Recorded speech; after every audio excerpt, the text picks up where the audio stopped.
اب آپ اس مبارک سلسلے کا 7واں حلقہ سماعت فرمائیں۔ برادران اسلام، سابقہ دروس میں ہم نے سیرت رسول پاک صلی اللہ علیہ وسلم پر کچھ باتیں عرض کی تھیں، اور حضور صلی اللہ علیہ وسلم کی سیرت کی ترتیب، یعنی آپ کی ولادت سے قبل کے واقعات، پھر آپ کی ولادت پاک، پھر آپ کا دور رضاعت، پھر دور شباب، تعمیر کعبہ،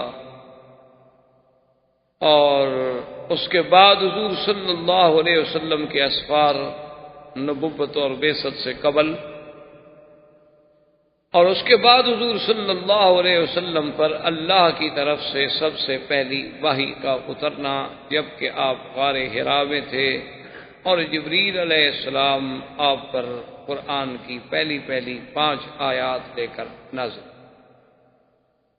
اور اس کے بعد حضور صلی اللہ علیہ وسلم کا سیدہ خدیجہ رضی اللہ تعالی عنہا کے گھر میں آنا، سیدہ خدیجہ رضی اللہ تعالی عنہا کا ورقہ ابن نوفل کے پاس لے کر جانا، ورقہ ابن نوفل کی طرف سے بھی تصدیق، پھر سیدہ کا ایمان لانا، اور مردوں میں سے سیدنا ابو بکر رضی اللہ تعالی عنہ کا ایمان لانا، یہ تمام باتیں تقریباً ہم اپنے دروس سابقہ میں پڑھ چکے۔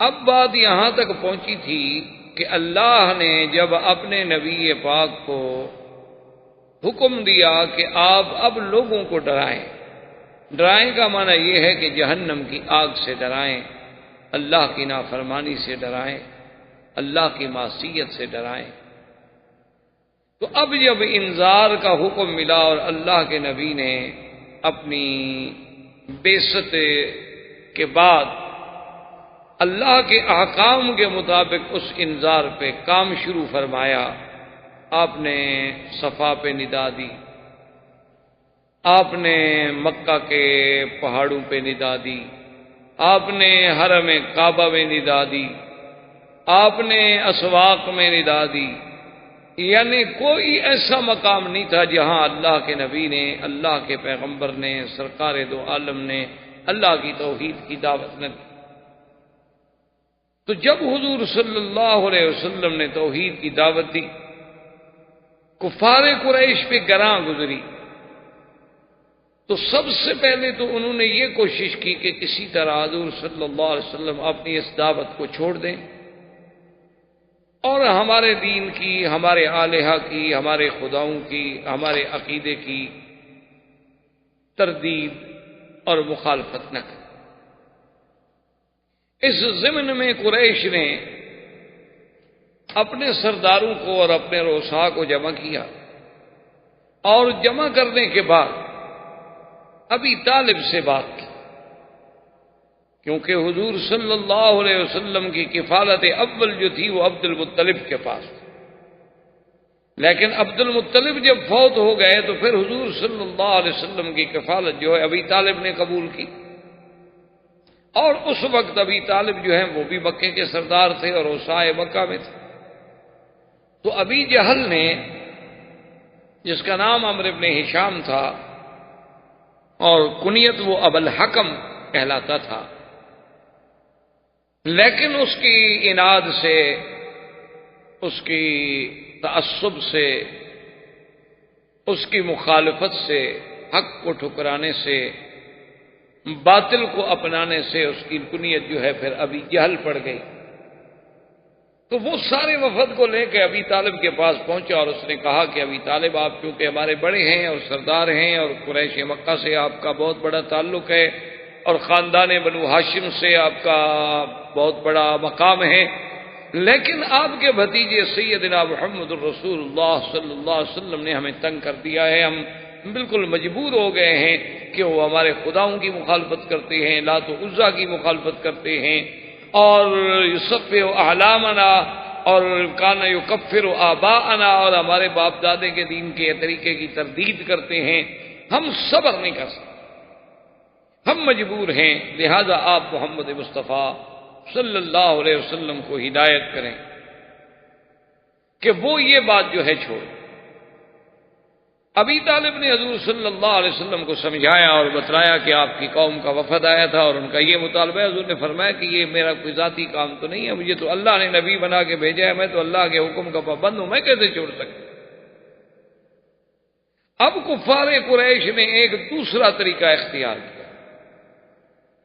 انہوں نے ابی طالب سے کہا کہ آپ اپنے بھتیجے سے کہیں کہ وہ ایک نیا نظریہ، چونکہ ان کے لیے تو یہ ایک نئی بات تھی نا، کیونکہ وہ تو سوچ بھی نہیں سکتے تھے، وہ تو صدیوں سے اسی کفر میں مبتلا چلے آ رہے تھے کہ بتوں کی عبادت کرنی ہے، بتوں کی پوجا کرنی ہے، بتوں کے آستانوں پہ جانور ذبح کرنے ہیں، ان کے نام پہ چڑھاوے چڑھانے ہیں، ان کے مجاوروں سے جا کے کس سے کہانیاں پوچھنی ہیں۔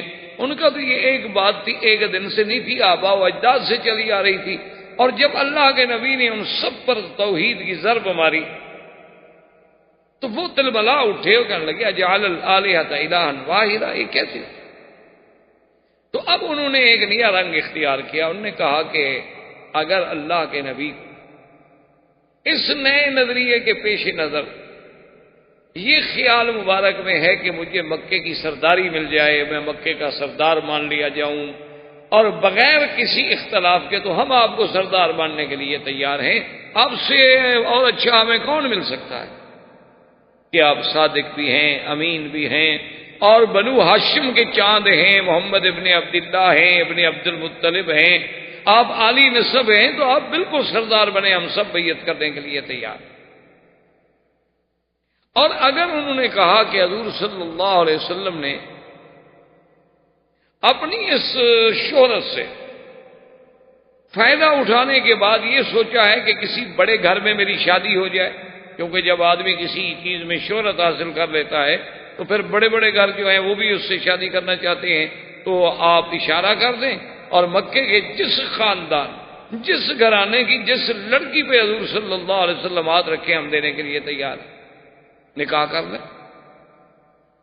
اور تیسری بات یہ ہے کہ خدا نہ کرے اگر حضور صلی اللہ علیہ وسلم کو کوئی تکلیف ہے، یعنی آپ پر کوئی جن کا اثر ہو گیا، آپ پر کسی نے کوئی سحر کر دیا کہ آپ اپنے عقل سے ماورا باتیں کہتے ہیں، جو باتیں بالکل حقیقت کے خلاف ہیں، جو باتیں بظاہر ہماری سمجھ سے بالا تر ہیں، کہ ایسی بات ہے کہ لات عزا منات یہ 360 خدا سب چھوڑ دیے جائیں اور ایک خدا جو ہم دیکھ بھی نہیں سکتے، ہمیں نظر بھی نہیں آتا، وہ سارے کام ایک خدا سر انجام دیتا ہے، خیر بھی وہی کرے شر بھی وہی کرے، کیسے ہو سکتا ہے؟ یہ کوئی بات عقل میں آنے والی بات کہ دن بھی پیدا کرے پھر رات بھی پیدا کرے، ایک بندے کو پیدا بھی کرے پھر اس کو مار بھی دے؟ یہ باتیں ہمیں تو سمجھ نہیں آ سکتی۔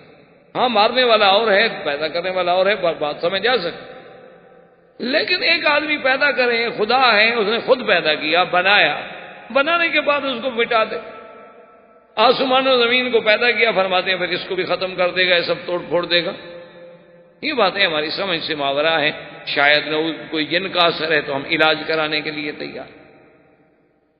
جب یہ باتیں حضور صلی اللہ علیہ وسلم کے لیے انہوں نے تجویز کی اور ابی طالب نے آپ کے سامنے یہ باتیں رکھی، تو حضور نے فرمایا کہ چچا دیکھو، اگر مکے کی سرداری کی بات ہو تو سرداری تو اب بھی ہمارے گھرانے میں ہے، پہلے عبد المطلب کے پاس تھی، اب آپ کے پاس، اور اگر مکے کی کسی بڑے خاندان میں شادی کی بات ہے تو خدیجہ سے بڑی عورت کون ہے مکے کی؟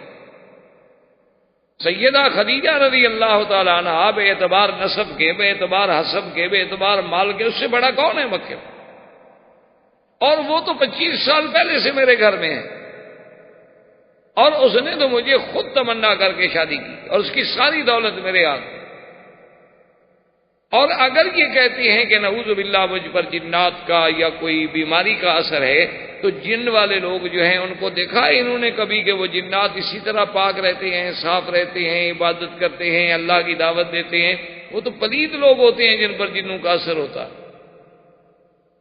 اور ایک بات انہوں نے کہا کہ ابی طالب سن لیں، اگر آپ بھی گھبرا گئے ہیں، اگر آپ بھی ڈر گئے ہیں میرا ساتھ دینے سے، تو آپ یہ بات یاد رکھ لیں ابی طالب، میں آپ کی کفالت کی وجہ سے یہ بات نہیں کہہ رہا، بلکہ یہ میرا فریضہ رسالت ہے جو میں نے ہر حال میں ادا کرنا ہے۔ آپ سرداران مکہ سے کہہ دیں کہ اگر وہ چاند لا کر میرے ہاتھ پہ رکھ دیں، سورج لا کر میرے ہاتھ پہ رکھ دیں اور مجھ سے مطالبہ کریں کہ میں توحید کی دعوت کو چھوڑ دوں، میں ان سب چیزوں کو ٹھوکر مار سکتا ہوں، لیکن اللہ کے حکم کی تعمیل میں کبھی کوتاہی۔ اور ابی طالب اگر آپ کو ڈر ہے کہ اتنے بڑے قریش سے آپ کیسے مقابلہ کریں گے، تو میں آپ کو یقین دلاتا ہوں کہ یا امی، مجھے آپ سے کوئی گیلا نہیں۔ آج کے بعد آپ اپنی کفالت ختم کرتے ہیں، آج کے بعد آپ اپنی حمایت کا ہاتھ کھینچ لیں، مجھے کسی کی حمایت کی ضرورت نہیں ہے۔ میرا تو مشن جو ہے صرف اللہ کے احکام کی تعمیل ہے اور اسی پر میرا بھروسہ ہے۔ آپ سب میرے مخالف ہو جائیں لیکن میں اپنے کام پہ رہوں۔ حضور صلی اللہ علیہ وسلم نے اسی طرح اپنی دعوت کو جاری رکھا۔ اب قریش نے سوچا کہ بھئی اس کا کیا حل؟ اللہ کے نبی صلی اللہ علیہ وسلم تو ہماری کوئی بات ماننے کے لیے تیار نہیں۔ وہ سمجھے تھے نا کہ یہ دنیاوی بات ہے، جیسے آج کل بھی ہمارے بہت سارے پڑھے لکھے دوستوں کو بہت سارے مقامات پر مغالطہ لگتا ہے کہ بھئی یہ مولوی لوگ اتنے سخت کیوں ہیں، اتنے باتوں پہ کیوں اپنی بات پہ اڑے رہتے ہیں، یہ کیوں نہیں دنیا کے ساتھ ذرا مل جل کے مصالحت کر کے اور رواداری کے ساتھ اور جناب ذرا وسعت قلب کے ساتھ فراخ دلی کے ساتھ جو ہے معاملہ کریں، دنیا بہت ترقی کر گئی ہے۔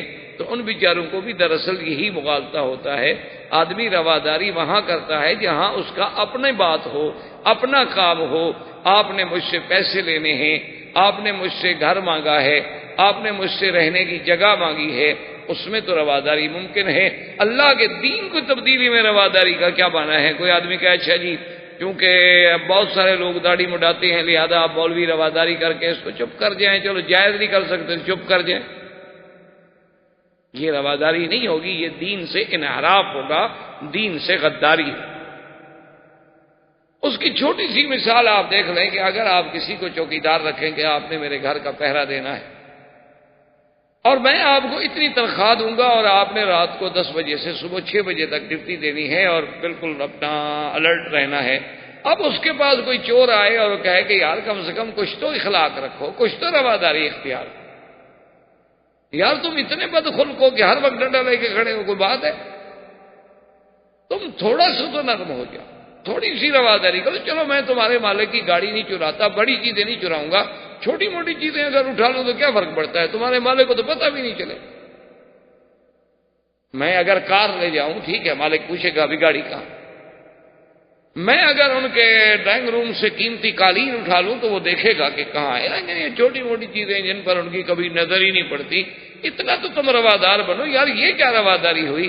تو اگر ایک چوکیدار یہ رواداری نہیں کر سکتا تو ایک دین کا سپاہی جو ہے اور دین کا چوکیدار جو ہے وہ اللہ کے نبی سے غداری کر کے حضور کی شکل کے خلاف کیسے راضی ہو جائے، حضور کی سیرت کے خلاف کیسے سلوک کر لے؟ مثال کے طور پر جیسے بعض اوقات مثلا ایک پارٹی میں مجھے بھی ایک دفعہ اتفاق ہوا کہ وہاں آج کل جیسے رواج ہے لوگ کھڑے ہو کے کھانا کھاتے ہیں، کیونکہ تہذیب جدید کا تقاضا یہی ہے کہ ہر آدمی جو ہے پلیٹ لے لے اپنی اور کھڑا ہو جائے۔ پہلے تو ہم نے سنا تھا کہ ہندو لوگ الگ کھانا کھاتے ہیں، اب مسلمانوں کو بھی ہم نے دیکھا کہ پلیٹ بھی اپنی، اپنی گلاس بھی اپنا، ہاتھ بھی اپنا، چمچ بھی اپنا۔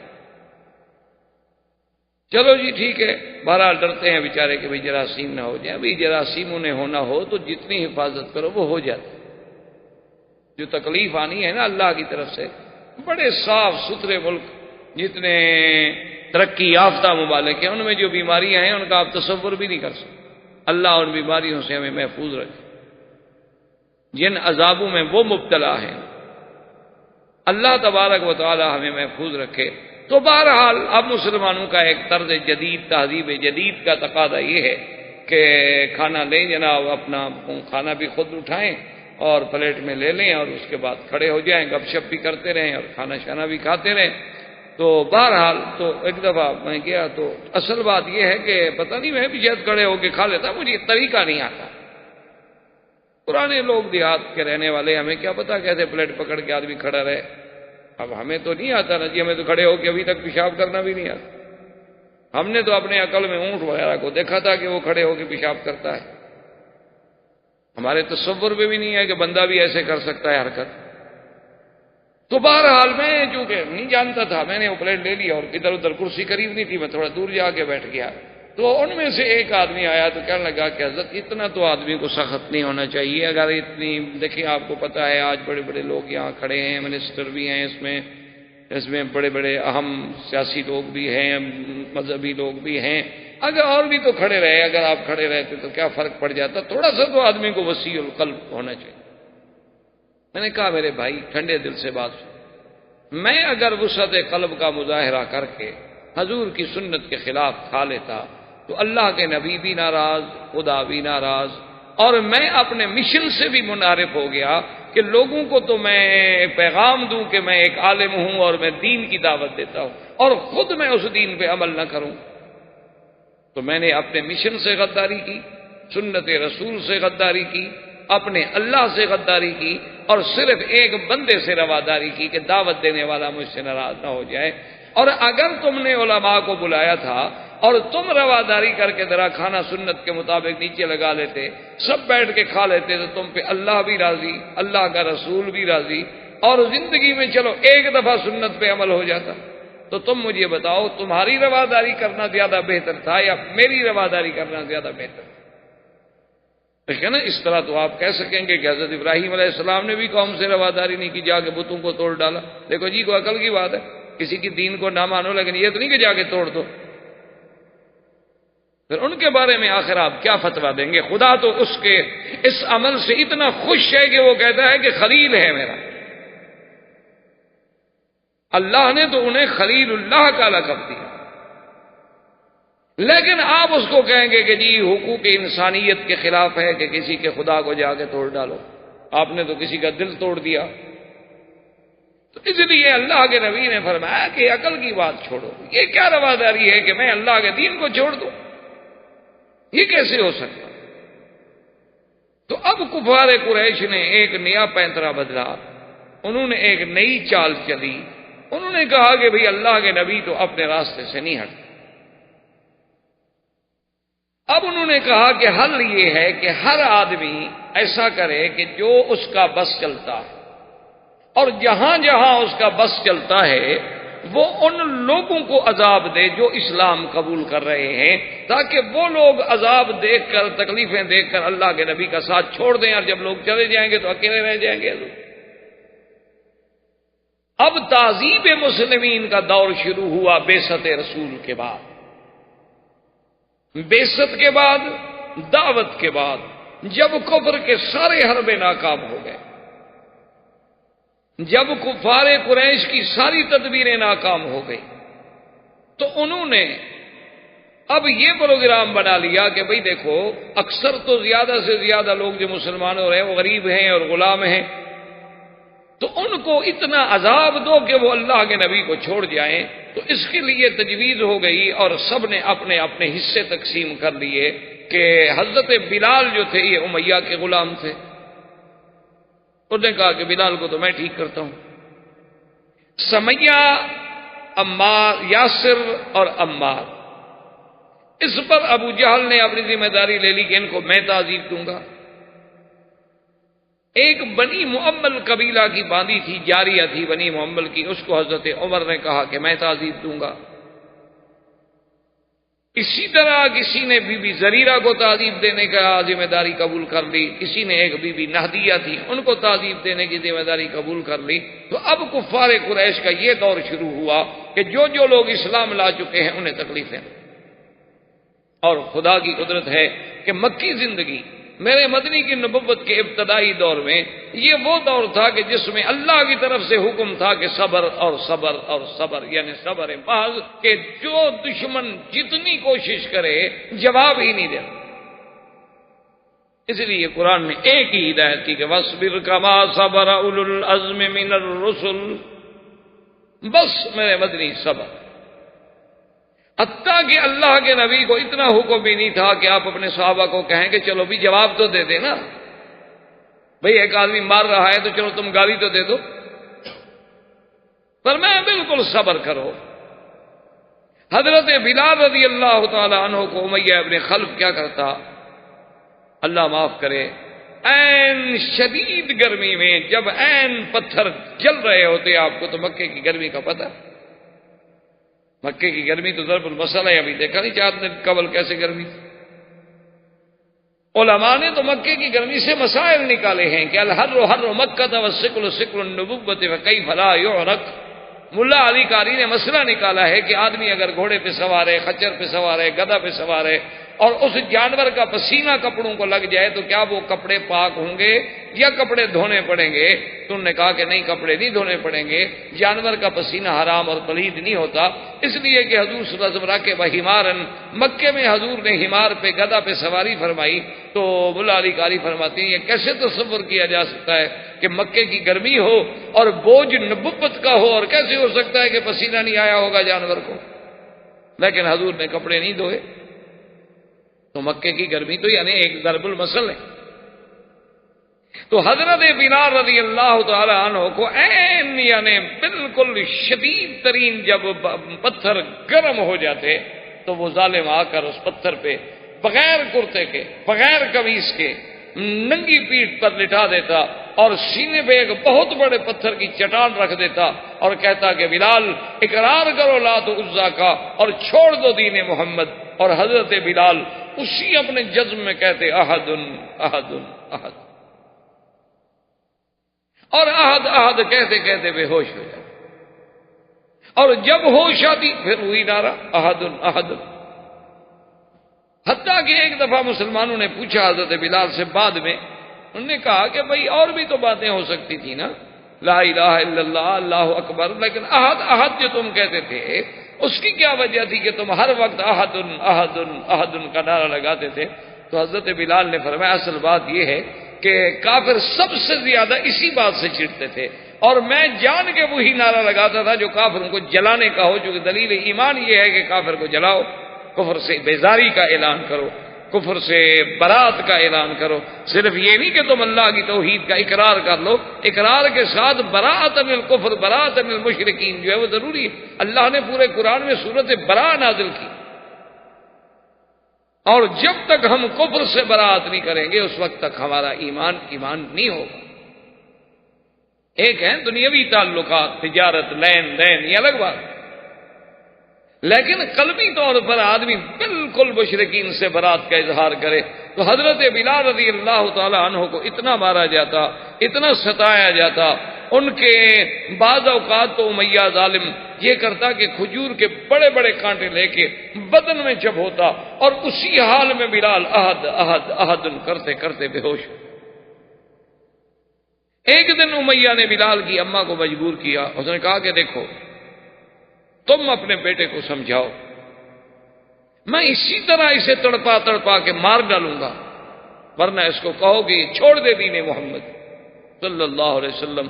تو بلال کی اماں آئی، دیکھا کہ بیچارہ تپتی ہوئی ریت پہ اور تپتے ہوئے پتھروں پہ پڑا ہے، بے ہوش ہے۔ ماں ہے، پانی کے قطرے ڈالے، سرانے بیٹھی، بلال ہوش میں آ گئے۔ ماں بھی اسلام لا چکی تھی لیکن اس کا پتہ نہیں تھا امیہ۔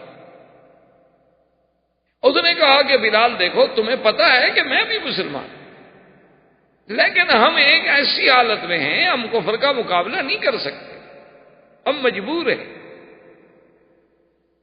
تو تم کیوں نہیں مان لیتے بات؟ تم ایسا کرو کہ بظاہر چلو اوپر کے دل سے کہہ دو کہ تمہاری بات مان لی، میں نے چھوڑ دیا دین محمد، اور یہاں سے نکل جائیں گے، آہستہ آہستہ کہیں چلے جائیں گے، بعد میں جب اللہ موقع دے گا اپنے اظہار اسلام کر دینا۔ یہ اس طرح تڑپتے تڑپتے مر جانا جو ہے کوئی بڑی بات تو نہیں ہوگی۔ تو بلال ہنس دیے اور کہنے لگے کہ اماں آج تو مجھے یقین ہو گیا ہے کہ مکے کے کافر جو ہیں وہ بلال سے ہار گئے، شکست کھا گئے، آج تو مجھے تسلی ہو گئی، اطمینان ہو گیا کہ میں جیت گیا۔ تو ماں نے کہا کہ بلال تم کیسے جیت گئے؟ اس نے کہا ماں اگر کافروں کے پاس طاقت ہوتی تو میری ماں کو لے آتے سفارشی بنا کر، ان کی طاقت جواب دے چکی ہے، ان کی قوتیں جواب دے چکی ہیں، اور جا کے آپ کہہ دیں امیہ سے کہ وہ جتنی ستم کر سکتا ہے مجھ پہ ستم ڈھالے، لیکن میں کبھی احد کا نعرہ نہیں چھوڑ سکتا۔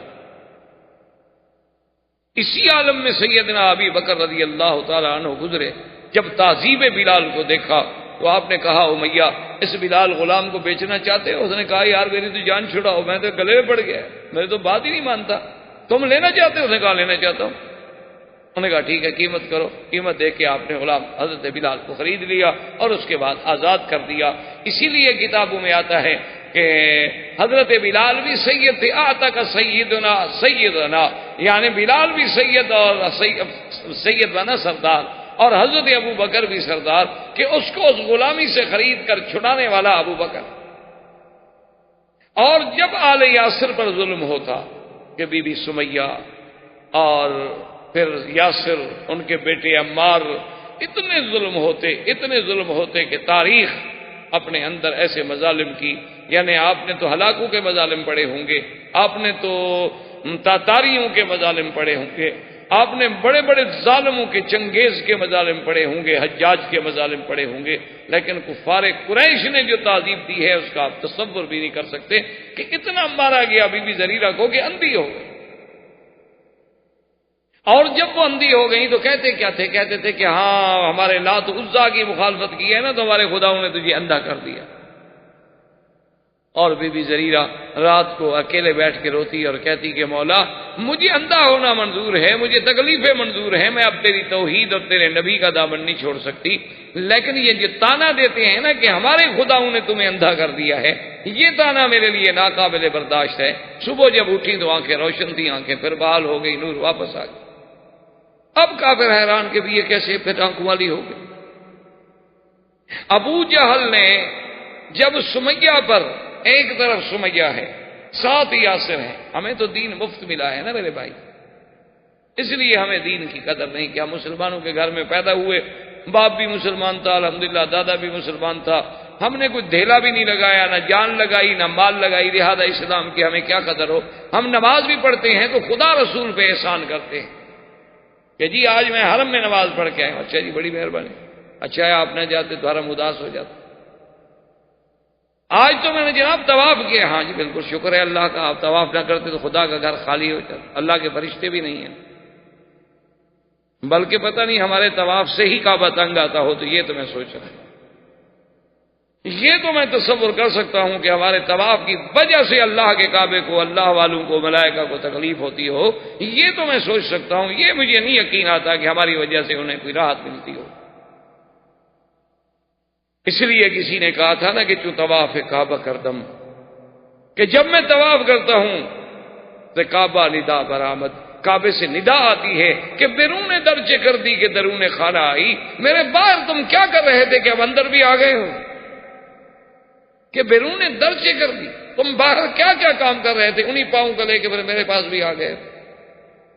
اور کہتا ہے کہ جب میں نے جا کے زمین کعبہ پہ سجدہ کیا، زمین ندا برآمد، زمین چیخنے لگ گئی، اس نے کہا کیوں مجھے ناپاک کرتے ہو ریا کے سجدے کر کر، سارا دن غیروں کی عبادت کرتے ہو اور ابھی آ کر مجھ پر اللہ کا سجدے کر رہے ہو، ادھر لوگوں کو بھی خوش کرتے ہو، ادھر خدا کا سجدہ کر کے اللہ کو بھی راضی کرنا چاہتے ہو۔ میں نے کہا کیوں خراب کر دی جو سجدہ ہے ریائی، تم مجھے کیوں خراب کر رہے ہو ریا کے سجدے کر کے، اس سے تو بہتر ہے کہ سجدہ۔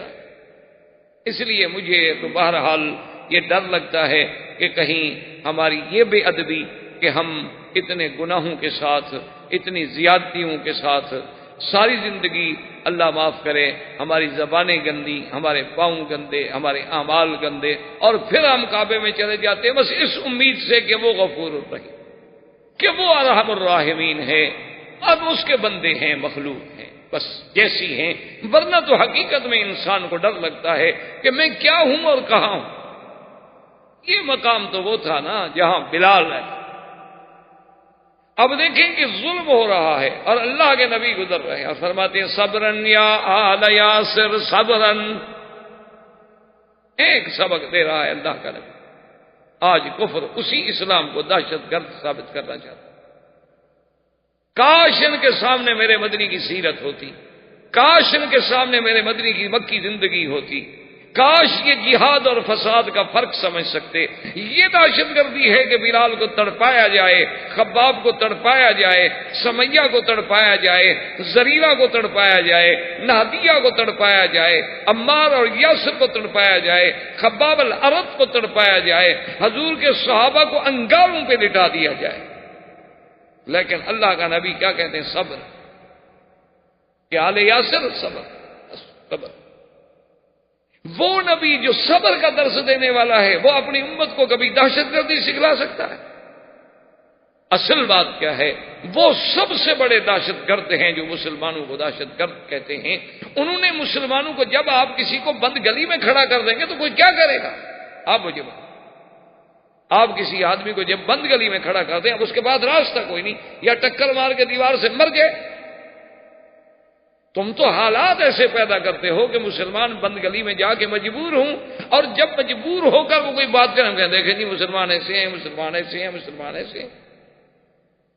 عجیب بات ہے نا.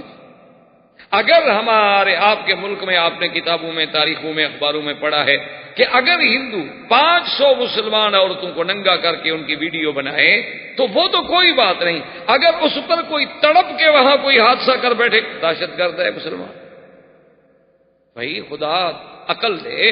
اگر تم اتنے ظلم و ستم نہ کرتے تو آخر صدیاں بیت گئی ہیں ہندوستان میں مسلمانوں کو رہتے ہوئے، اور ملکوں میں مسلمانوں کو رہتے ہوئے صدیاں بیت گئی ہیں. انہوں نے تو کبھی کسی کو تھپڑ نہیں مارا، بلکہ ہم سے تو مسلمان بیچارے، آپ یقین فرمائیں، اللہ کے حرم میں آگے مسئلے پوچھتے ہیں کہ ہمارا ہمسایہ ہندو ہے، اس نے ہم سے زمزم مانگا ہے، اس نے ہم سے مدینے کی کھجور مانگی ہے، ہم لے جائیں وغیرہ. بھی لے جاؤ، دے دو، کوئی بات نہیں، کیوں نہ دو. یعنی مسلمان تو اتنا ہے کہ اس نے اپنے ہندو ہمسائے کو مکے میں بھی یاد رکھا، مدینے میں بھی یاد رکھا، اس کے لیے مکہ مدینے کی مقدس پاک چیز لے کے جانے کے لیے تیار ہے. بیچارہ مسئلہ بھی پوچھ رہا ہے کہ کہیں پتہ نہیں شریعت میں منع نہ ہو کہ میں ایسی پاک چیزیں جا کے کسی کافر کے ہاتھ پہ رکھ دوں. لیکن اس کے باوجود جب آپ اس کو اس مقام پہ لے جائیں کہ اس کی بیٹیاں، اس کی اولاد، جو کچھ ہو رہا ہے، پھر جب ظلم و ستم سے وہ تڑپے تو کہتے تڑپتا کیوں ہے؟ یہ دہشت گرد ہے. تو یہ دیکھیں اسلام کا کردار. حضور فرماتے ہیں صبرن. پتہ ہے سمیہ پہ کیا کیا ظلم ہوا؟ عورت، مرد بھی نہیں. ابھی جہل بدبخت نے آخر ایک نیا ڈھنگ سوچا. آج تک یہ بات ایمان سے کہیں، تاریخ میں اٹھا کر دیکھ لیں، یعنی تاریخ انسانیت میں جتنے ظالم گزرے ہیں کسی ظالم نے یہ نہیں سوچا ہوگا جو ابو جہل نے سوچا. اس لیے حضور پاک نے فرمایا کہ فرعونی اشد من فرعون موسیٰ. حضور نے فرمایا کہ میرا فرعون هذه الامہ ابی جہل، فرمایا میرا فرعون جو ہے موسیٰ علیہ السلام کے فرعون سے بھی زیادہ سخت ہے. صحابہ نے پوچھا حضور کیسے؟ فرمایا موسیٰ علیہ السلام کا فرعون جو مقابلے پہ تھا، جس نے دعوی خدائی کیا تھا، جو انا ربکم الاعلی کہتا تھا، لیکن جب اس کو پانی کا غوطہ لگا تو کہنے لگا اذا ادركه الغرق قال آمنت انه لا اله الا الذي آمنت به بنو إسرائيل وأنا من المسلمين. فوراً ایمان لے آیا کہ جی میں تو مانتا ہوں، ایک پانی کا غوطہ لگا. لیکن ابو جہل اتنا شدید ہے، اتنا ظالم ہے کہ گردن کٹی ہوئی ہے، آخری رگے ہیں، پھر بھی کفر سے باز نہیں آیا اور اسلام کے مخالفت کرنے سے باز نہیں آیا. اب دیکھیں کہ اس نے ظلم و ستم کی جو طریقہ ایجاد کیا ہے. آج پوری تاریخ آپ اٹھا کے دیکھ لیں، آج کی تاریخ میں آپ سمجھ نہیں سکیں گے کہ ابھی جہل سے پہلے بھی کسی ظالم نے ایسے سوچا ہوگا. بعد میں تو لوگوں نے بہت سوچا، کیا کچھ نہیں ہوا کشمیر میں، کیا کچھ نہیں ہوا کوسوفو میں، کیا کچھ نہیں ہوا سربیا میں، کیا کچھ نہیں ہوا شیشان میں مسلمان بیٹیوں کے ساتھ، خواتین کے ساتھ. ابو جہل نے 2 اونٹ منگوائے اور اونٹوں کو رسے باندھے گئے، اور رسے بی سمیہ کے پاؤں میں باندھے گئے. ایک اس پاؤں میں رسا باندھا گیا، ایک اس پاؤں میں رسا. کہ کبھی آپ کا عقل سوچ سکتا ہے تعذیب کا یہ طریقہ؟ اور مخالف سمت میں اونٹوں کو کھڑا کیا گیا، اور اس ظالم نے کہا کہ جب میں حکم دوں تو دونوں اونٹوں کو بھگا دیا جائے. تو ایک اونٹ ادھر دوڑے گا، ایک اونٹ ادھر دوڑے گا. ابو جہل سامنے کھڑا ہے. جب اونٹوں کو دوڑایا تو خود نیزہ مارا بی بی سمیہ کی شرمگاہ میں، اور بی بی صاحبہ 2 حصوں میں چیر دی گئی. آپریشن نہیں، چھری سے نہیں کاٹا گیا، تلوار سے نہیں کاٹا گیا، اونٹوں نے طاقت سے چیر، جیسے مرغی کو پکڑ کے آپ یوں چیر دیں۔ لیکن اس وقت بھی اس کی زبان پہ تھا لا الہ الا اللہ محمد رسول اللہ۔ یہ اول شہیدۃ فی الاسلام، اسلام کی سب سے پہلی شہیدہ ہے جو اسلام کے راستے میں شہید، یعنی تہذیب کی کوئی حد ہے۔ حضرت خباب بن الارت رضی اللہ تعالی عنہ ایک دن بیٹھے تھے، صحابہ نے کہا کہ حضرت خباب ہمیں اپنے ابتدائی اسلام کی بھی کوئی بات سنا۔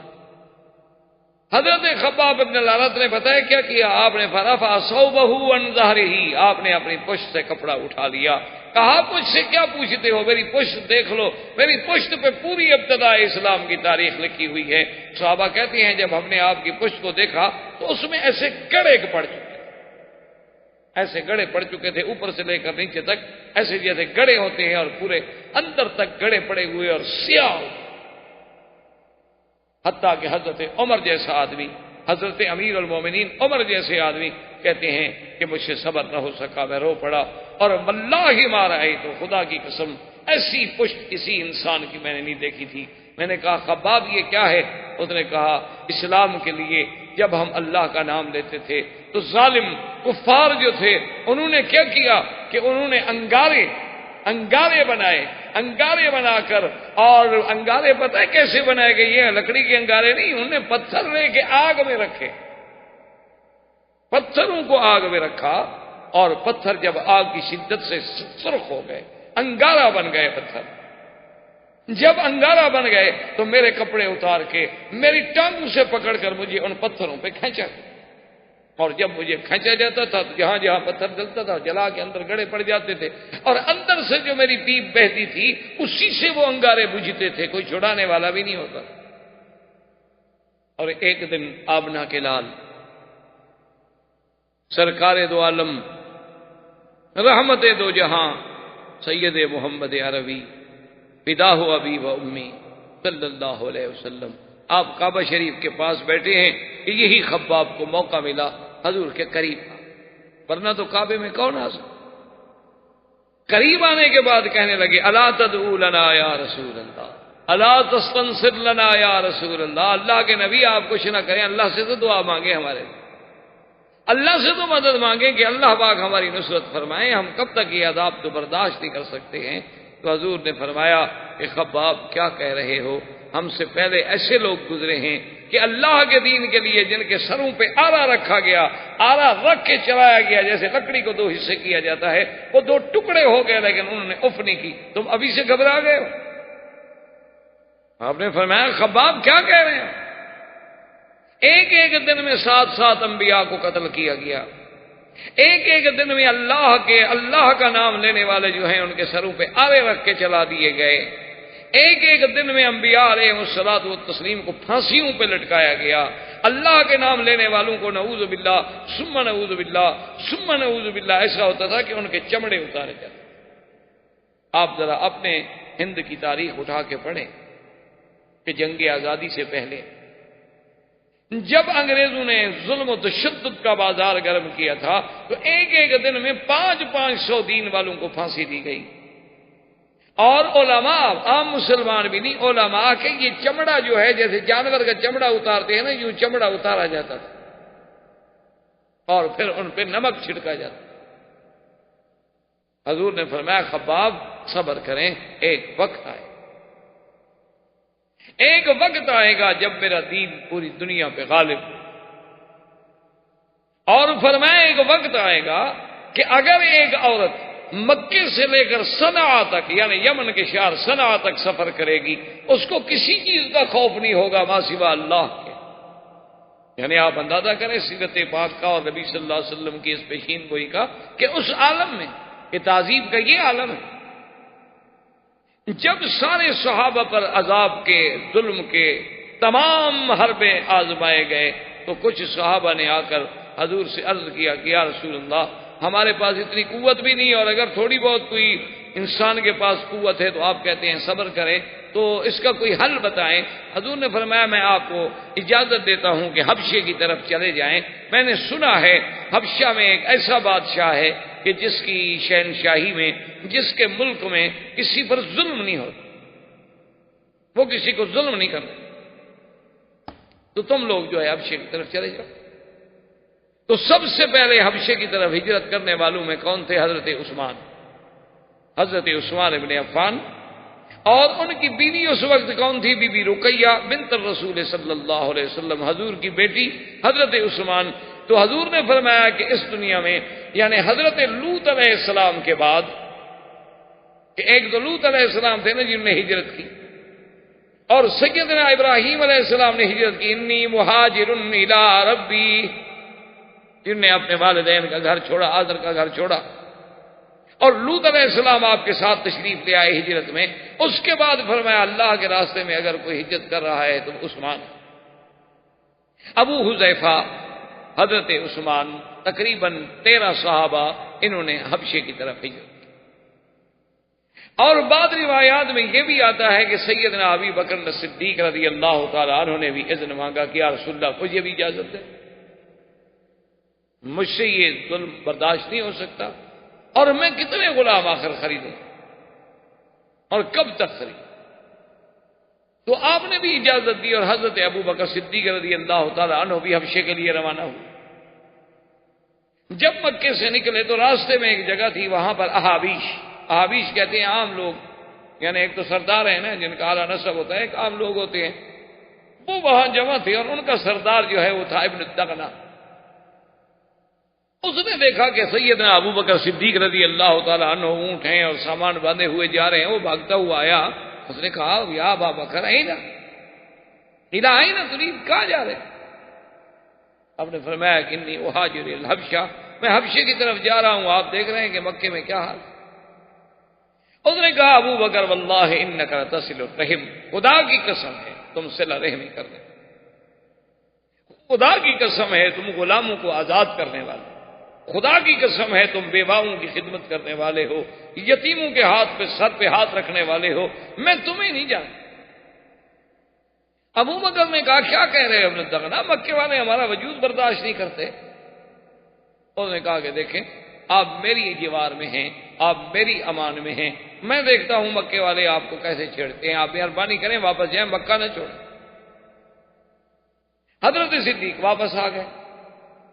واپس جب آئے تو کفار قریش جو ہے بیٹھے تھے مکے میں دار الندوہ میں، تو یہ ابن الدغنہ جو تھا یہ آیا اور آ کے کہنے لگا کہ یا روسا قریش ان ابا بکر فی جواری،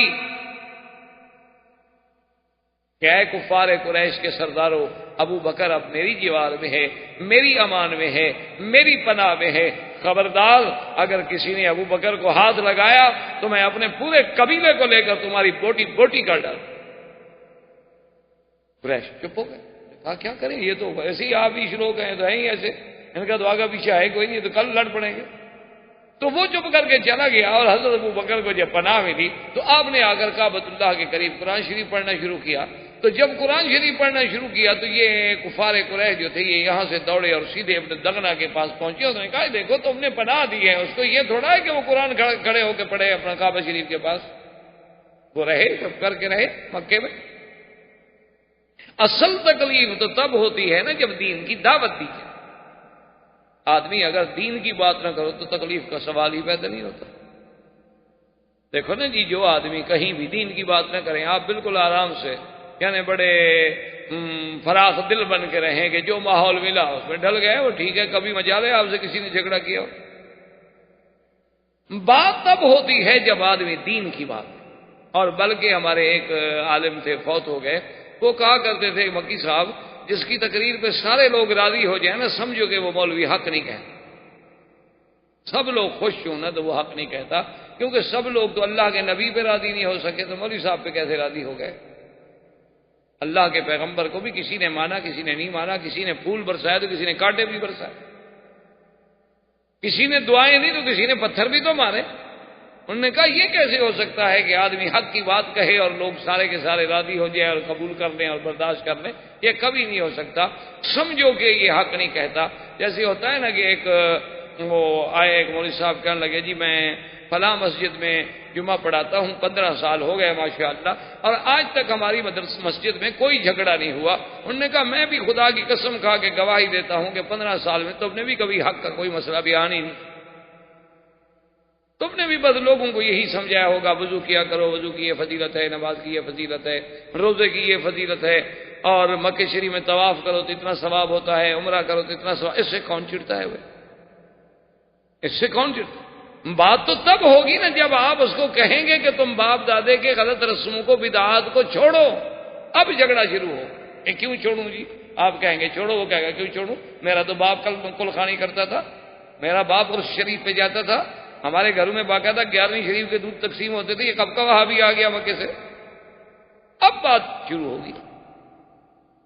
جب تک آپ حق بات کی دعوت نہ کہیں، بالکل حلوے کھانے پر بھی کبھی جھگڑا ہوا ہے بھلا؟ کوئی تھوڑا کھا لے گا، کوئی زیادہ کھا لے گا۔ جھگڑا تو تب ہوگا جب اللہ کی توحید کی بات کریں۔ ساری زندگی ابو بکر مکے میں رہتا تھا، کسی نے جھگڑا کیا؟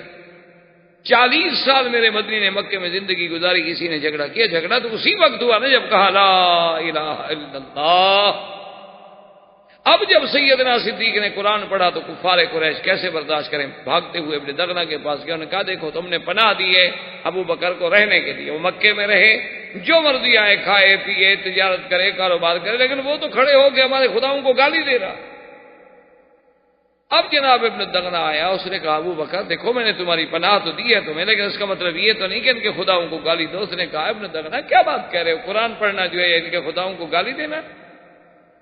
ہمارا تو خدا ہمیں ہدایت کرتا ہے کہ کسی کے خدا کو گالی نہ دو، ہم کیسے گالی دے سکتے ہیں؟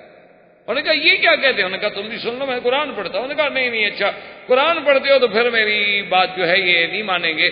اب حضرت صدیق نے فرمایا کہ انی اخرج من جوارک یا ابن دغنہ، اے ابن دغنہ میں خود تمہاری امان سے نکلتا ہوں، چھوڑو میں کسی کی امان میں نہیں، بس میں اللہ کی حفاظت میں ہوں، جب تک اللہ چاہیں گے رہیں گے، جب تک اللہ نہیں چاہیں گے بات ختم۔ حضرت عبداللہ ابن مسعود رضی اللہ تعالی عنہ نے جا کر جب قرآن پڑھا مکے میں کعبۃ اللہ میں، بتائے کفار قریش نے اتنا مارا اتنا مارا اتنا مارا، ایک تو خفیف آدمی تھے، کمزور آدمی تھے کہ بالکل سر سے لے کر پاؤں تک کوئی جگہ خالی نہیں تھی جہاں ضرب نہیں آئی۔ حضور صلی اللہ علیہ وسلم عیادت بھی کر رہے ہیں، ہاتھ بھی پھیر رہے ہیں، اور فرماتے ہیں کہ عبداللہ ابن مسعود صبر سے کام لو، کوئی یہ ضروری نہیں ہے، ابھی ہمارے پاس اتنی قوت و طاقت نہیں ہے کہ ہم کھل کر اللہ کے دین کی بات کر سکیں۔ حضرت عبداللہ ابن مسعود اپنی اسی بیماری، اسی کمزوری، اسی مار کھانے کے باوجود کہتے ہیں آذنی یا رسول اللہ، اگر اجازت دو تو کل پھر جا کے پڑھوں۔ یعنی جذبہ دیکھیں آپ، اتنی مار پڑ رہی ہے اسلام کی۔ اور اسی اثنا میں ایک دن حضرت عمر، کفر کا زمانہ ہے، ابھی تو کافر ہیں اور بڑے جبار تھے، بڑا اللہ نے قوت طاقت جسمانی بدن آواز، بڑے اپنے وقت کے جبروت لوگوں میں سے، جبار لوگوں میں سے گزرے ہیں۔ آپ جا رہے تھے کہ دیکھا کہ اندھیرے میں ایک عورت کھڑی ہے، سواری کھڑی ہے، عورت کھڑی ہے کسی کے انتظار میں، قریب گئے پوچھا من تھی، کون ہے تو؟ قالت ام عبداللہ الہینا۔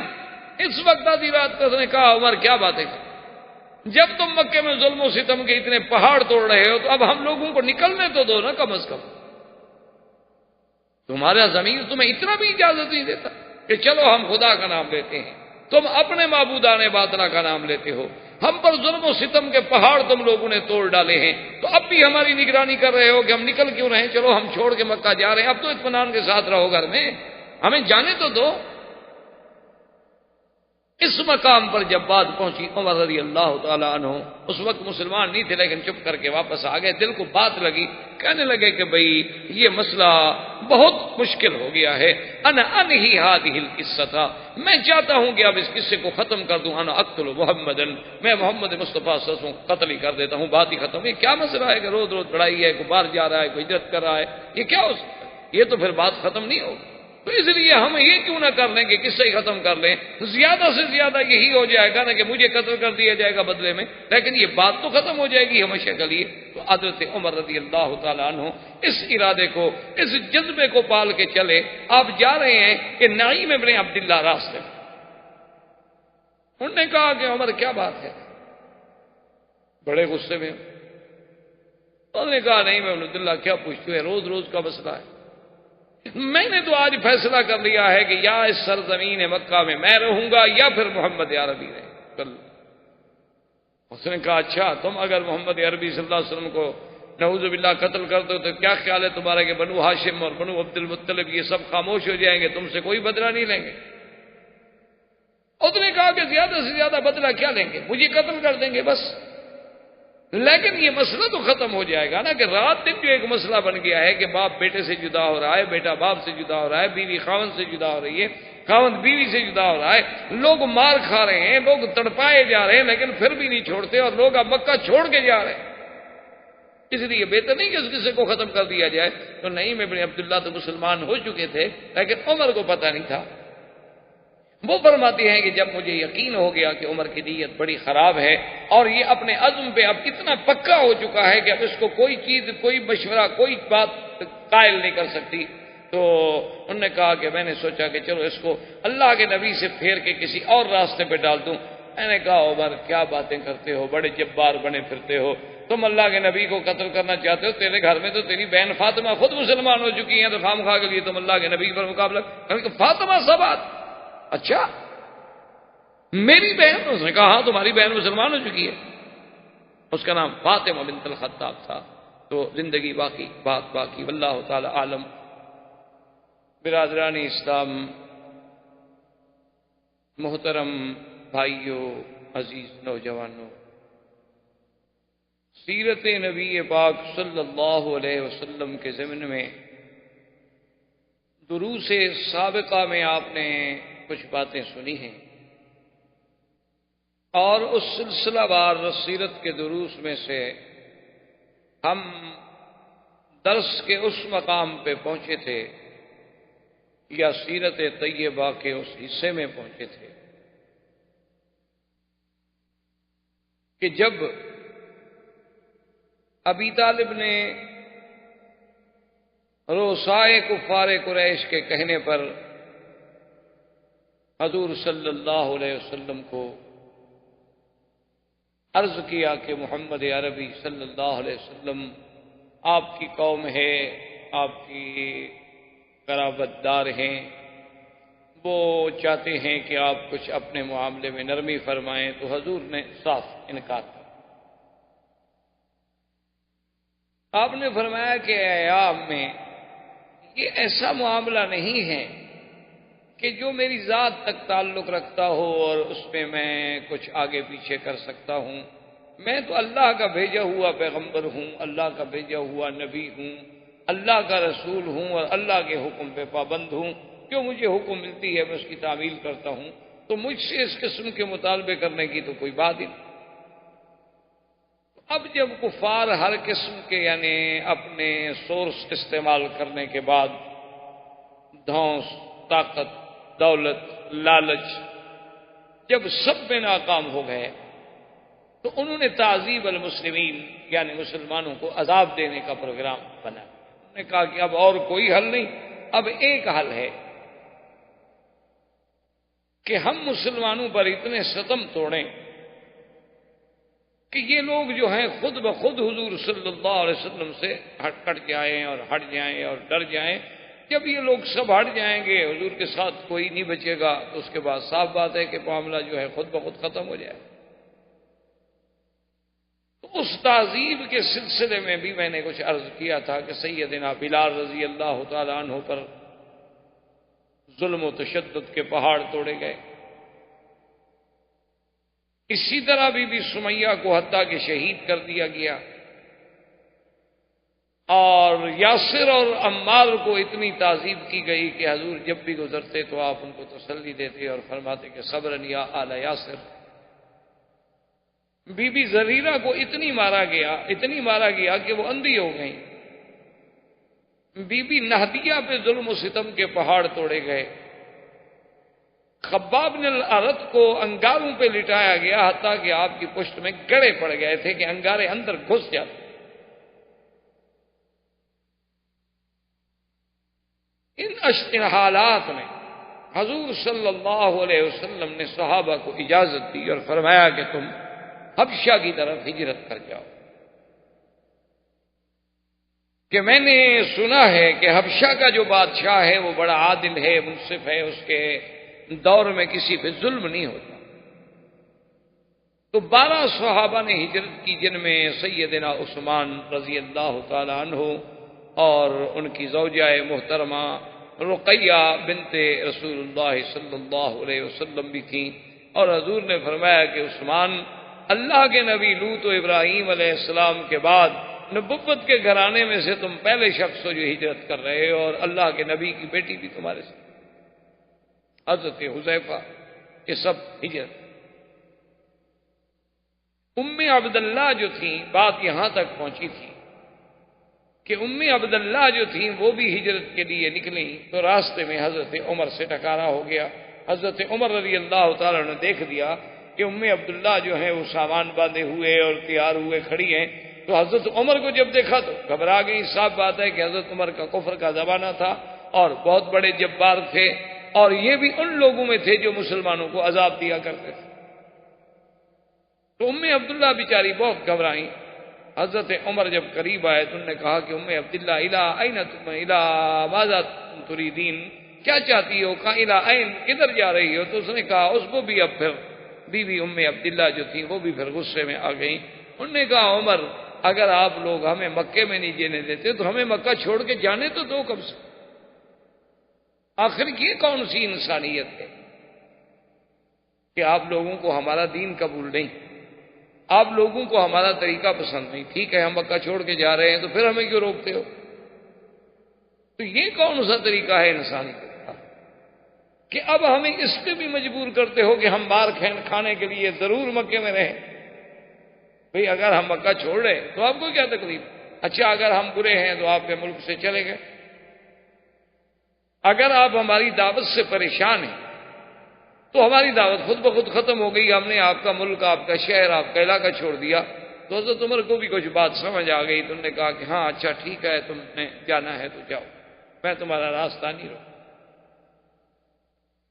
اب اس کے بعد حضرت عمر رضی اللہ تعالی عنہ، یہ ان کے زمانہ کفر کی بات ہے جو میں عرض کر رہا ہوں،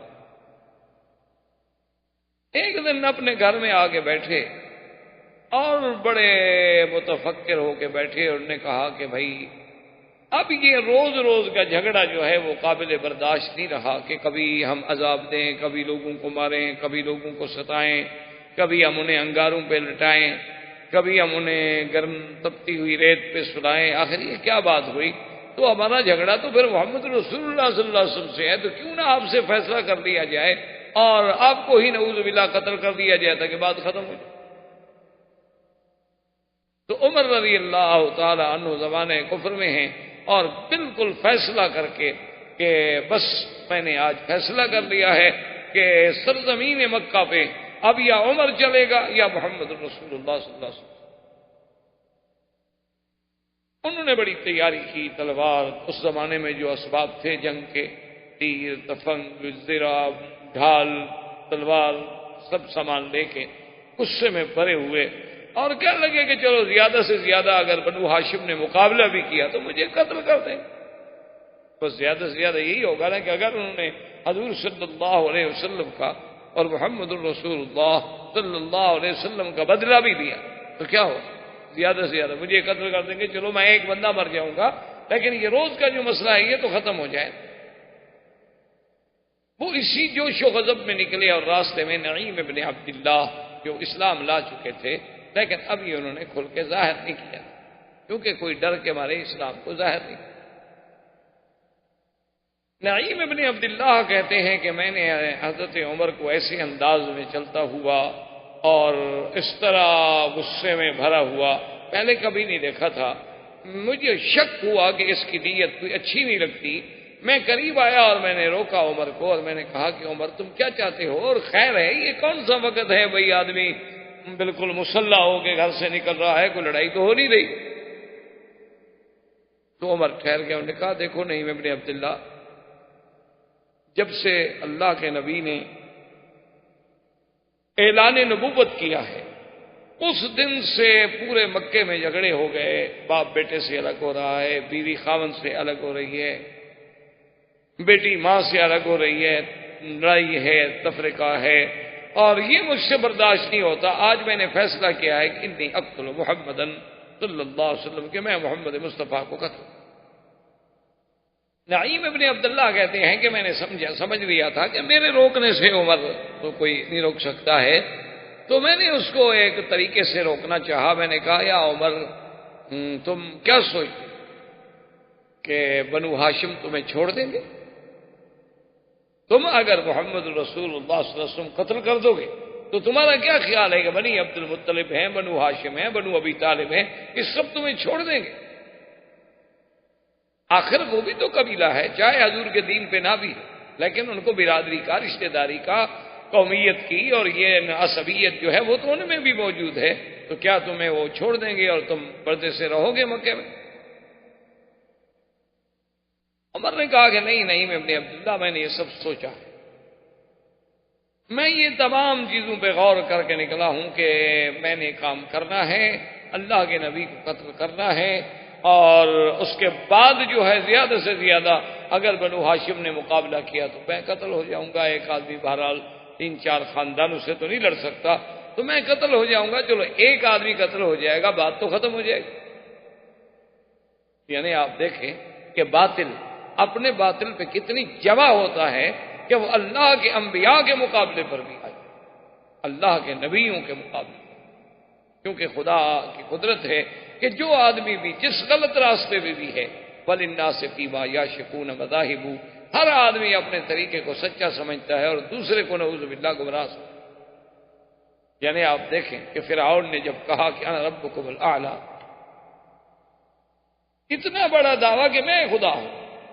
دیکھیں اب یعنی یہ بات عقل سے بھی، ایک عقل والا آدمی بھی سمجھ سکتا ہے کہ کیا کوئی ایک بندہ جو ہے وہ خدا بن سکتا ہے، جو کھانے کا محتاج، پینے کا محتاج، سونے کا محتاج، جو اپنی حفاظت کے لیے پہرے کا محتاج، جو اپنے ضروریات زندگی اور حاجات کے لیے پیشاب کرنے کا محتاج، ہوا نکلنے کا محتاج، یہ بندہ کیسے خدا ہو سکتا ہے؟ یعنی ایک چھوٹے سے بچے سے بھی پوچھو کہ کیا یہ بندہ جو کھاتا ہے پیتا ہے خدا ہو سکتا ہے، وہ کہے گا پاگل ہے، یہ کیسے خدا ہو سکتا ہے؟ اتنا جھوٹا شخص، یعنی جس کے جھوٹے دعوے میں کوئی شبہ نہیں ہو سکتا. لیکن جب موسیٰ علیہ السلام نے آ کر اسے سچے دین کی دعوت دی تو پتہ ہے اپنی قوم کو کیا کہتا ہے؟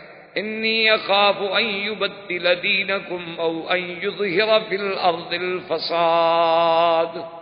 کہتا ہے کہ مجھے ڈر ہے کہ موسیٰ علیہ السلام تمہارے دین کو بدل نہ دے، مجھے ڈر ہے کہ موسیٰ علیہ السلام جو ہے یہاں دنیا میں فساد نہ پھیلائے. یعنی اللہ کا نبی جو ہے سچا دین کے لانے والا، وہ تمہارے دین کو بدل دے گا. تمہارا دین تو بالکل ٹھیک ہے، اور موسیٰ علیہ السلام فساد پھیلائے گا. جو داعی امن ہے وہ فسادی. یہ ہمیشہ قاعدہ ہے کہ جتنا بھی آدمی کسی کو ہدایت کرے، آج بھی آپ دیکھ لیں کہ جتنی حق کی جماعتیں ہیں، جتنے صحیح دین پہنچانے والے لوگ ہیں، وہ لوگوں کے نزدیک غلط ہیں، اور جتنے باطل ہیں، جتنے گمراہ فرقے ہیں، جتنے غلط کار فرقے ہیں، لوگ کہتے ہیں جی یہ ٹھیک ہے.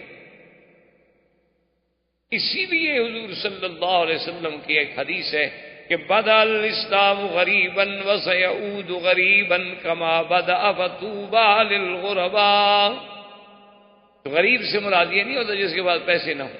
یہ تو ہمارے ہاں اردو میں ترجمہ ہوتا ہے نا کہ یہ امیر ہے اور یہ غریب ہے. ہمارے ہاں غریب امیر کے مقابلے پہ استعمال ہوتا ہے.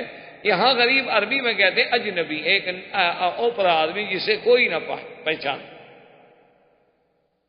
تو حضور نے فرمایا جب اسلام آیا تھا اس وقت بھی اجنبی لگتا تھا، ایک نئی چیز لگتا تھا کہ دیکھو جی یہ کیا ہے، خدا ایک ہے، اللہ کا نبی ایک ہے، کعبہ ایک ہے، ہم لات کو، عزا کو، منات کو، حبل کو، ان سب کو چھوڑ دیں.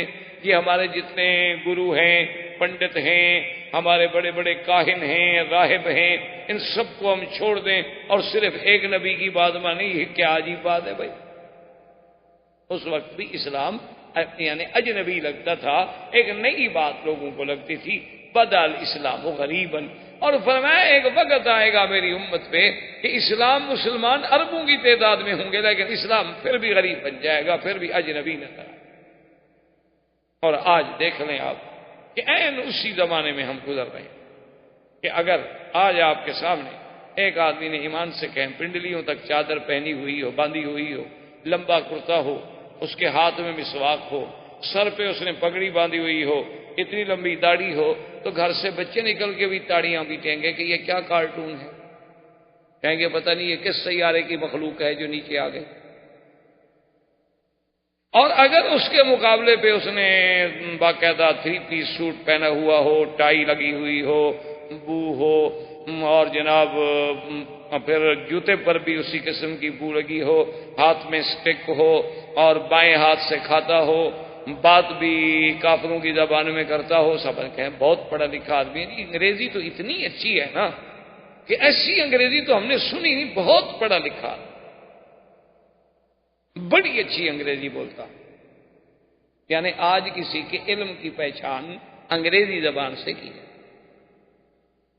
اس سے بڑی کوئی بدبختی ہے ہم مسلمانوں کے لیے کہ اس کی پہچان نہ تو عربی زبان سے کی جاتی ہے، نہ قرآن و حدیث کے علم سے کی جاتی ہے، نہ اللہ رسول کی فرما برداری سے کی جاتی ہے، نہ اللہ رسول کی اطاعت سے کی جاتی ہے۔ بس نہیں جی، یہ تو خیر ویسے جی ہمارے یہاں ایک مولوی صاحب ہے، نماز پڑھاتے ہیں، اچھی نیک آدمی ہے، بس لیکن وہی پرانے ملا مولوی نماز ہی پڑھاتے ہیں جی، کیا یہی قرآن ہی بات ہے؟ اور جی کبھی رمضان شریف میں تراویح بھی پڑھاتے ہیں، حافظ بھی ہیں، بس ایسے بیچارے ملا آدمی مولوی، یعنی وہ بالکل گھٹیا آدمی ہے، ان کے چپراسی اور چوکیدار سے بھی گرا ہوا۔ چوکیدار اور چپراسی تو ان کی کوٹھی میں ایک کمرہ لے کے سروینٹ کوارٹر میں رہ سکتا ہے، وہ مولوی نہیں رہ سکتا۔ وہ اپنا مسجد میں سوئے، چونکہ اس نے جھاڑو بھی تو دینا ہے نا مسجد، تو وہ اذان بھی کہنی ہے، پھر پانی بھی بیچارے نے بھرنا ہے غسل خانے میں تاکہ جب آپ وضو کرنے کے لیے آئیں تو آپ کو تو تکلیف نہ ہو، اور سردیوں کا موسم ہو تو آگ جلا کے پانی گرم بھی کرنا۔ یہ واقعات ہیں، حقائق ہیں، آپ ان کو جتنا چھپائیں یہ چھپ نہیں سکتے، یہ حقائق۔ کسی بھی آپ محلے میں چلے جائیں مسلمانوں کے محلے میں، وہاں آپ ایک کلرک کا اور ایک جامع مسجد کے عالم خطیب اور امام مسجد کا موازنہ کریں کہ معاشرے میں عزت کس کی زیادہ ہے، آپ کو خود نظر آئے گا کہ واقعی حضور نے سچ فرمایا تھا کہ پھر ایک وقت آ جائے گا کہ جب اسلام پھر اجنبی، عجیب تک۔ اب جناب اس کے بعد یہ ہوتا ہے کہ اب یعنی عمر نکلا ہوا ہے اللہ کے نبی کو کہ اللہ کا نبی ایک نئی چیز لے کے آیا ہے، نعوذ باللہ۔ نعیم ابن عبداللہ کہتے ہیں کہ جب میں نے دیکھا کہ عمر کے جذبات اس طرح بھی ٹھنڈے نہیں پڑ رہے تو اب یہ بڑا جبار آدمی ہے، اور حضور صلی اللہ علیہ وسلم کے پاس تو کوئی پہرا بھی نہیں، آپ کے پاس تو کوئی سیکورٹی فورس بھی نہیں، تو یہ جا کر ہو سکتا ہے کہ حضور صلی اللہ علیہ وسلم پہ حملہ آور ہو اور حضور کو نقصان پہنچے۔ تو حضرت نعیم ابن عبداللہ فرماتے ہیں کہ پھر مجھ سے صبر نہ ہوا، میں نے کہا کہ عمر جس مقصد کے لیے تم اللہ کے نبی سے لڑنا چاہتے ہو وہی دین، وہی اسلام، وہی طریقہ تو تمہارے گھر میں داخل ہو چکا ہے، تمہاری بہن مسلمان ہو چکی ہے، پہلے تم اپنے گھر کی تو اصلاح کرو، محمد عربی سے تو بعد میں جا کے لڑو۔ یعنی میں نے اپنی طرف سے اس کا رخ بدلنا چاہا کہ کم از کم ابھی جا کر حملہ آور نہ ہو حضور پر، ہم حضور کو اطلاع تو دے سکیں نا۔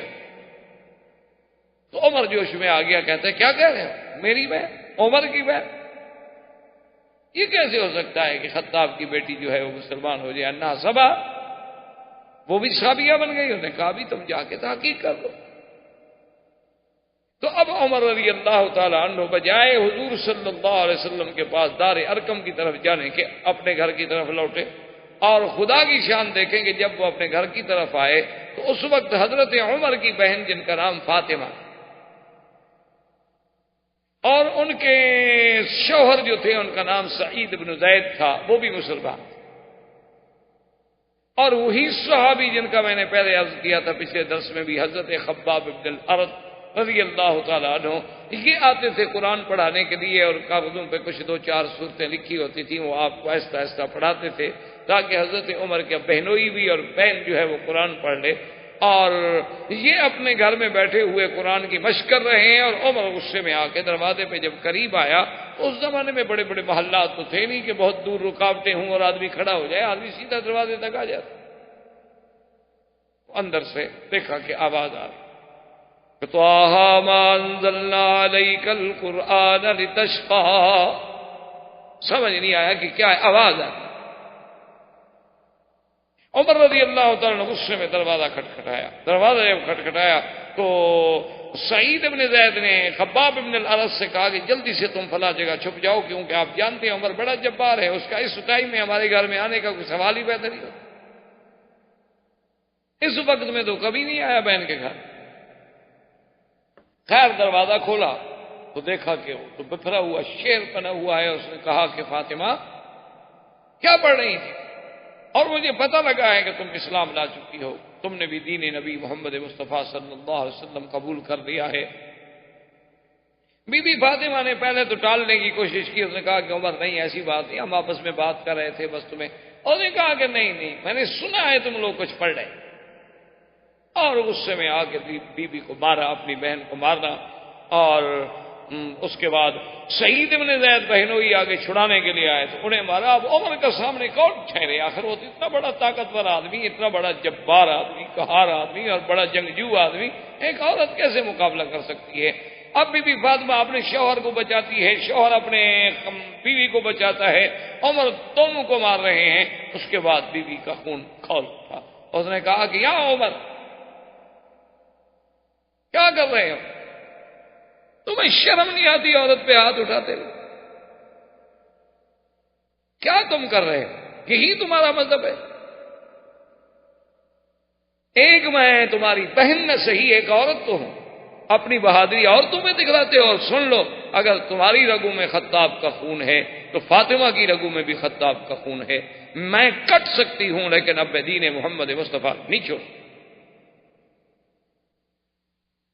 تم جو چاہ سکتے ہو کرو۔ اور جیسے کسی شاعر نے کہا کہ ادھر آؤ ظالم ہنر آزمائیں، تو تیر آزما ہم جگر آزما، کہ تم جتنی ستم کر سکتے ہو توڑ لو ستم۔ لا اترک دین محمد ابدا، میں محمد مدنی کا دین نہیں چھوڑ سکتی۔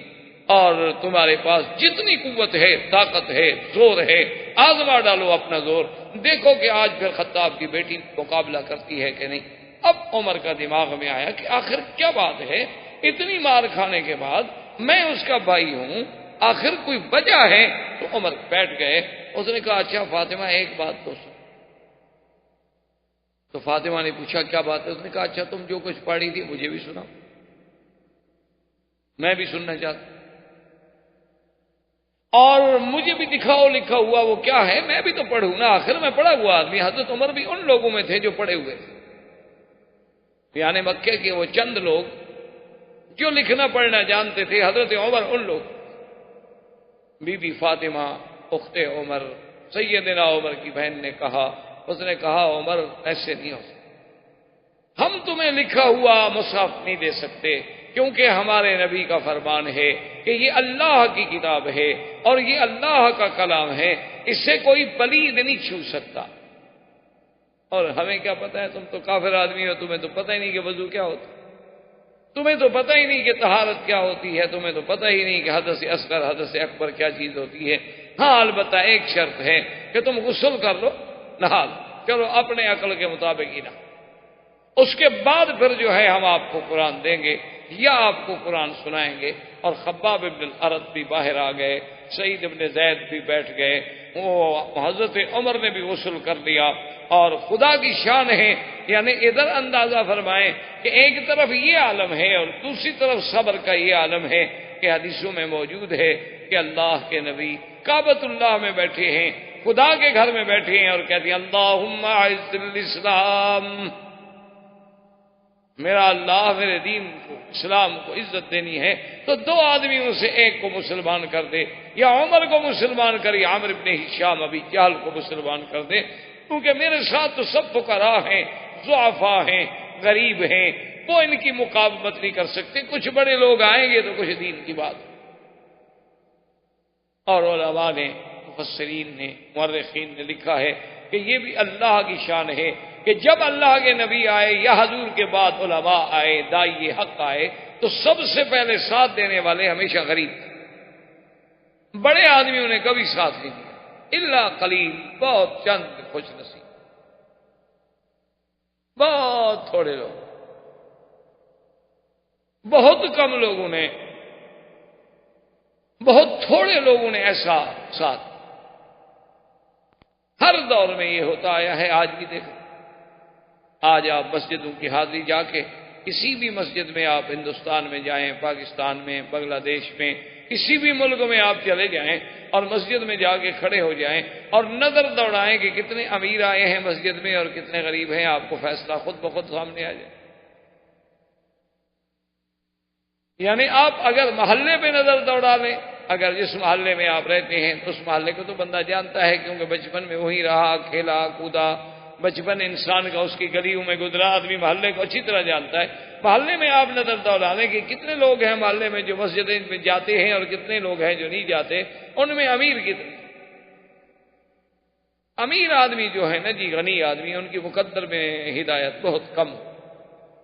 ہاں وہ آپ کو کلب میں نظر آئیں گے، وہ آپ کو سینما پہ، کسی اپنا پب میں، یا کہیں کوئی گانے بانے کی محفل شافل ہو تو وہاں آپ کو بڑے بڑے لوگ سب سے پہلی سے، اور گناہ کی محفل میں پیسے سب سے زیادہ دے کے مہنگا ٹکٹ خریدیں گے تاکہ لوگوں پہ روب پڑے گی یہ سب سے آگے والی سیٹ پہ بیٹھا۔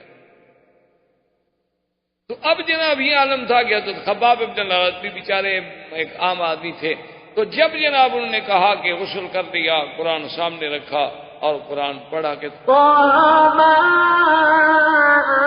أنزلنا عليك القرآن لتشقى إلا تذكرة لمن يخشى تنزيل ممن خلق الأرض والسماوات العلى الرحمن على العرش استوى له ما في السماوات وما في الأرض وما بينهما وما تحت الثرى وإن تجهر بالقول فإنه يعلم السر وأخفى الله لا إله إلا هو له الأسماء الحسنى۔ یہاں تک پہنچے حضرت عمر، فبکا عمر، آنسو بہنے شروع ہو گئے۔ اللہ کا قرآن، یہ کیسے ہو سکتا ہے کہ آدمی دل اخلاص سے قلب کے ساتھ اللہ کے قرآن کو سنے اور پڑھے اور قرآن اثر نہ کرے؟ یہ تو ہو ہی نہیں سکتا، ناممکن۔ پرانے دور کی بات ہے، ایک دیہات میں ایک غریب آدمی نے جلسہ رکھا، اور اس زمانے میں دیہات میں کوئی بجلی تو ہوتی نہیں تھی، لوگ زیادہ تر جلسے 14ویں رات میں رکھ لیتے تھے کہ چلو روشنی ہوگی، کوئی تھوڑا بہت لمپ شپ جلا لیں گے تو جلسے ہو جاتے تھے۔ تو اسی رات اتفاق یہ ہے کہ ایک اس علاقے کا بہت بڑا زمیندار تھا، اس کے بیٹے کی شادی تھی، تو اس نے وہ گانے والیوں کا، مغنیات کا انتظام کیا ہوا تھا۔ اب جب وہاں پہنچے تو غریب آدمی تھا جس نے والد صاحب رحمۃ اللہ علیہ کو دعوت دی تھی، تو اس نے کہا کہ حضرت آئی نے آپ کو بلا لیا، لیکن مجھے پتہ نہیں تھا کہ آج کی رات جو ہے ہمارے زمیندار کے بیٹے کی شادی ہے، اور بڑی مصیبت ہے کہ اس نے تو یہاں بڑے بڑے گانے والیاں ہندوستان سے اور ادھر سے اور ادھر سے منگائی ہوئی ہیں، وہ بڑے لوگ ہیں، اور ساری دنیا، سیدھی بات ہے کہ وہ برائی کی طرف جائے گی تقریر سننے کے لیے، کون آئے گا؟ احباب کرام، اس کے بعد اب آپ اس مبارک سلسلے کی CD نمبر 8 سماعت فرمائیں۔